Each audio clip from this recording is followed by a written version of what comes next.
Company म्हणजे फक्त दुकान किंवा फॅक्टरी नाही, तर एक आर्टिफिशियल पर्सन म्हणजे एक कायदेशीर व्यक्ती. कंपनी म्हणजे एक अशी कायदेशीर व्यक्ती जी मनुष्य नसली तरी तिला अधिकार आणि जबाबदाऱ्या घेण्याचा पूर्ण हक्क आहे.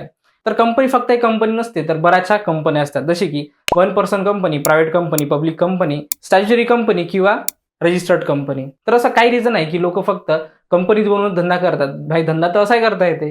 तर असे काही याचे ठोस रिझन आहे. चला एका एक्झाम्पलद्वारे आपण बघूया. फॉर एक्झाम्पल, जर मी एक धंदा चालू केला आणि तो धंदा चालू करण्यासाठी मी स्वतःचे पैसे लावले आणि तो माझे स्वतःचे पैसे कमी पडले म्हणून मी दुसऱ्याकडून सुद्धा पैसे आणले. तर आता समजा जर फ्युचरमध्ये जर माझा बिझनेस डुबला तरी माझ्यावर ऑब्लिगेशन आहे पे करण्यासाठी, कारण मी ते लोन म्हणून आणले होते. आणि तेच जर मी एक छोटासा स्टार्टअप सुरू केला आणि त्याला एक प्रायव्हेट कंपनी म्हणून बनवलं आणि आता जर मला पैशाची गरज पडली तर मी काय करेल, इक्विटी म्हणून पैसा आणि बिझनेसमध्ये. फ्युचरमध्ये जर माझा बिझनेस डुबला तर माझे ते इक्विटी मधले पैसे डुबेल आणि जे मी बाहेरून पैसे आणले होते ते त्यांचे पैसे डुबेल, माझे नाही. म्हणजे मला फ्युचरमध्ये ऑब्लिगेशन राहणार नाही पे करण्यासाठी.